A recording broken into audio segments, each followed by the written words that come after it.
कामधंदा नाही, माझ्या दुकानावर कडकडा बुलडोजर फिरवलं. मी त्यांना म्हणले मला 1 दिवस तरी द्या, माझं सगळं सामान मी उतरून घेते, तरी त्यांनी नाही ऐकलं. कडकडा सामान सहित अख्खा भाव दुकान उद्ध्वस्त केलं. आज कर्ज बाजारी काढलं, सामान भरलं. ना पोरांनी काय करायचं, काय करायचं? मी आजारी आहे, औषधं गोळ्या, मला 400-500 3,000 रुपयाच्या औषधं गोळ्या लागतात. माझ्या पोरांनी कुठून आणायचा पैसा? काय मी पण डॅममध्ये उड्या मारायचं, जीव द्यायचं? शासनाला कळाय पाहिजे होतं, सरकारला कळाय पाहिजे होतं. बारीक बारीक पोरं आहेत माझी.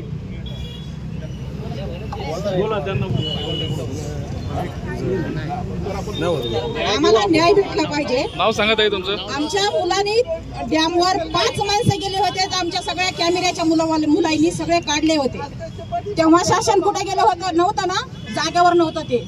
आम्ही 2 रुपयापासून बाका विकतोय तिथं. आमची काही कायमची जागा नाही आहे ती. आम्हाला एवढंच म्हणायचं आहे की शासनाने आमचा विचार करावा आणि आम्हाला आमच्या दुकानात द्यावा.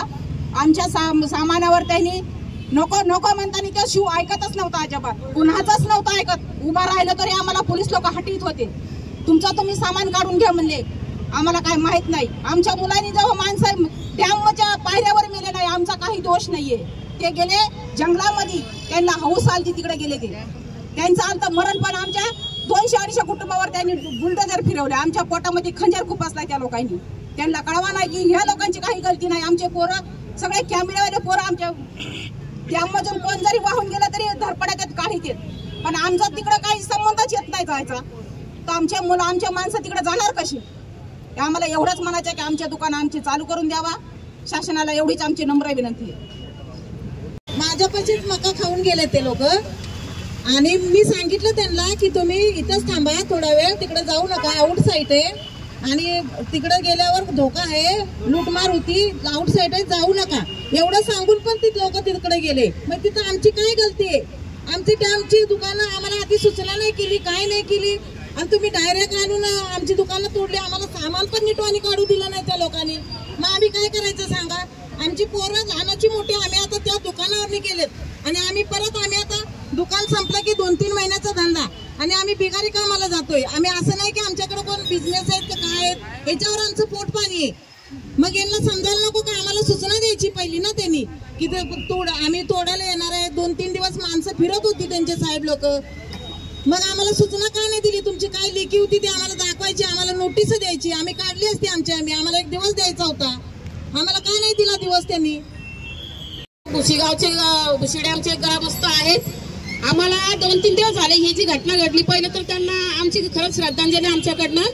आमचं काय अशी इच्छा नव्हती की त्यांनी मरावं म्हणून. आम्ही आमचा प्रयत्न आटोकाट करत असतो, प्रत्येकाला सांगत असतो वॉटरफॉलला जाऊ नका, जी सेफ्टी जागा आहे तिथं बसा पायऱ्यांवर. पण ते बसत नाही, ते वॉटरफॉलला जातात. त्यात आमचा काही दोष नाही.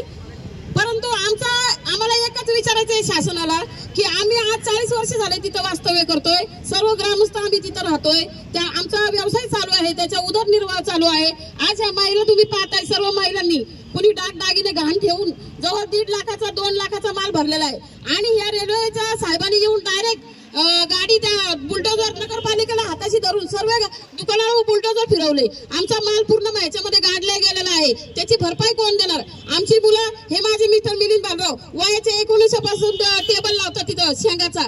त्या वयापासून आतापर्यंत आम्ही एवढं मोठं स्टॉल उभं केलं 40 वर्षाच्या. त्या अगोदर कोणत्या साहेबांनी आम्हाला कधीच त्रास दिला नाही. पण ह्या साहेबांनी डायरेक्ट आमच्यावर दुकानावर बुलडोजर फिरवले आणि आमचा माल सगळा गाडला गेला. पहिली गोष्ट म्हणजे आदल्या दिवशी प्रांत कलेक्टर आणि कार्तिक साहेब सगळे येऊन गेले तिथं. पण सर्वांनी आम्हाला ग्रामस्थांना विश्वासात घ्यायचं होतं, सर्वांना सांगायचं होतं की तुम्हाला एक नोटीस द्यायची होती. आम्हाला नाही नोटीस. आम्ही तिथं आल्याबरोबर आम्हाला 4 लोकांना गोळा करायचं होतं की उद्या ही दुकानं तोडणार आहे, तुम्ही तुमच्या दुकानाचा बंदोबस्त करा.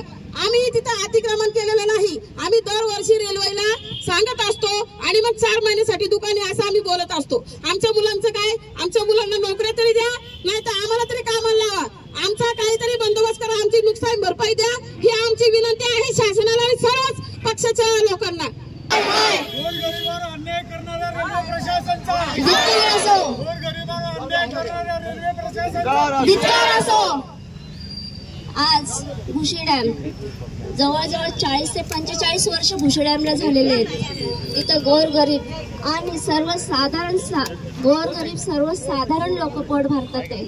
त्याच्यामुळे जेणेकरून लोकांनी आमच्यावरती खूप मोठा अन्याय केलेला आहे. आमच्या पोटावरती तर मारलं, पण आमच्या पाठीमध्ये खंजीर खुपसलेलं आहे त्यांनी. कारण आमचे गोरगरीब लोक 4 महिने पोट भरतात आहे. त्यांना कोण आता जबाबदारी आहे की 4 महिने ते कमावणार कसे, खाणार कसे, त्यांचे बारीक पोरं सगळे कसे जगणार. ह्याच्यावरती जवळजवळ शासनाने विचार करायला पाहिजे नव्हता की नाही हे चुकीचं आहे म्हणून. पण त्यांनी आमच्यावरती अन्याय केला. 5 लोक तर गेले, पण त्यांची भरपाई आमच्या पोटावरती पाय देऊन भरणार आहे का? हा प्रशासनाला माझा म्हणजे विचार करून मी सांगते की प्रशासनाने ह्याचा विचार करावा की ते 5 तर गेले, त्याच्यामध्ये तर कोणाच्या भुशी डॅमचाही काही उल्लेख नाही. पण तरी पण तुम्ही लोकांनी आमच्यावरती एवढा अत्याचार नव्हता करायला पाहिजे. कारण गोरगरीब पोट भरतंय, तिथं सगळ्यांना रोजगार भेटत होता. पण तुम्ही नाही ऐकलं आमचं. असं सगळ्यांनी शासनाने कुणीच आमचं ऐकलं नाही. आम्हाला विश्वासात पण घेतलं नाही. 2 दिवस अगोदर पण सांगितलं नाही की नाही तुम्ही या बसा आमच्या संग बोला. आमच्या संग बोलले असते, तुम्ही आम्हाला प्रेमाने बोलले असते ना दुकानं काढा, आम्ही प्रेमाने काढले असते. पण तुम्ही अत्याचार केलाय. सगळ्यांना भुशी डॅम, रामनगर, भुशी सगळ्यांना उद्ध्वस्त केलंय. ह्या प्रशासनाला माझं एवढंच म्हणणं आहे की जर ते 5 लोक गेलेत तर मग त्यांची भरपाई आमच्याकडनं निघणार आहे का? ते येणार का परत आमच्या पोटावरती पाय देऊन? ह्याचं उत्तर आम्हाला शासनाने द्यावं. प्रथम या शासनाचा एकदम धिक्कार आणि निषेध असो. ही जी रामनगर भुशीचे जी लोक आहेत एकदम गरीब आहेत, काही अपंग आहेत, अर्ध्या गुडघ्या इतकं पाणी असताना तिथे उभं राहून धंदा करतात. नगरपालिकेतून कर्ज काढून त्यांनी दुकानं उभी केलेत. त्यांचे जो माल लागतो, जो आपल्या जे उपजीविकेसाठी जी वस्तू लागते ते भरलेले आहेत. विधवा महिला आहेत जिथे धंदा करतात. काय करोडपती नाही आहेत तिथे धंदे करणारे. दरवर्षी त्यांची कारवाई हीच असते. भुशी डॅम पासून टाटा ब्रिज पर्यंत कारवाई करतात आणि कारवाई थांबवतात. मग तुम्ही हॉटेल व्यवसाय किती अनधिकृत आहेत जे व्यवसाय करतात पावसाळ्यामध्ये, त्यांच्यावर बुलडोजर हे करा. गोरगरिबांवर तुम्ही कारवाई दाखवता आणि कारवाई थांबवता ये. ह्यासाठी खूप निषेध आहे. ह्या महिला ज्या आहेत त्या 100 रुपये वर्षभर जमा करतात, बचत गटातून जमा करतात, व्याज काढतात.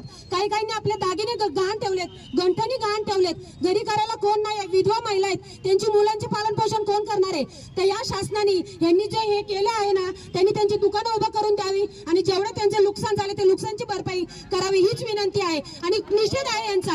आता यांचे मुर्दे पडले पाहिजे तिथं, मग कळेल. ज्यांच्यावर बेतती त्यांना समजतं काय आहे. रात्रभर लोकांना झोपा नाही लागल्या, आम्हाला पण झोपा नाही लागल्या का? आपल्या समोर आपला जो प्रपंच आहे, आपलं जो कुटुंब आहे ते उद्ध्वस्त होत असताना कसं लोकांना चैन पण आहे? गरीब लोक आहेत हो, त्यांच्यावर तुम्ही पहिल्याच सूचना दिल्या पाहिजेत ना. काही न सूचना देता जी घटना घडली ती जंगलामध्ये 2 किलोमीटर आतमध्ये जिथं जाण्यास बंद आहे. तुम्ही तिथं बंदोबस्त लावा. तुम्ही बंदोबस्त का नाही लावताय? पावसाळा झाला की इथं नौसेना बाबत तुमचे बंदोबस्त असतात, गाड्या चेक करतात, तिथं ट्रॅफिक चालू करतात. मग तुम्ही लोक तिथं थांबवा, तिथं लोकांना जाऊ नका देऊ. गोरगरिबांनी काय नुकसान केलं होतं? त्यांची काय चुकी होती? जी चुकी झाली, जे पर्यटक आले त्यांच्या चुकीमुळे जी घटना घडली, 5 लोक तिथं गेली, त्यांचा म्हणून आमच्या गोरगरिबीतल्या स्थानिक लोकांना का त्रास दिला तो विचार केला पाहिजे ना सगळ्यांनी. आता ही कुठं जाणार आणि पोट त्यांचं कसं? वर्षभर वाट बघतात, 4 महिने पण भेटत नाही, 2च महिने भेटतात, 1 महिना असाच जातो त्यांचा. भुशी डॅम भरण्याची वाट बघत असतात, दिवसभर बसतात, कधी पाऊस पडेल, कधी लोक येतात. आणि मग त्यांचं काय आता काय करणार? वर्षभर वाट बघून आता 4 महिने पण ते उपाशी मेले ना. वर्षभर 4 महिने त्यांचं काय असतील त्याच्यात ते वर्षभर त्यांचं कुटुंब चालवतात. आता ते काय करणार? तर शासनाने त्यांची दुकानं बांधून द्यावी परत होती तशी आणि त्यांचे जे नुकसान भरपाई झालं ते पण करून द्यावं हीच विनंती आहे.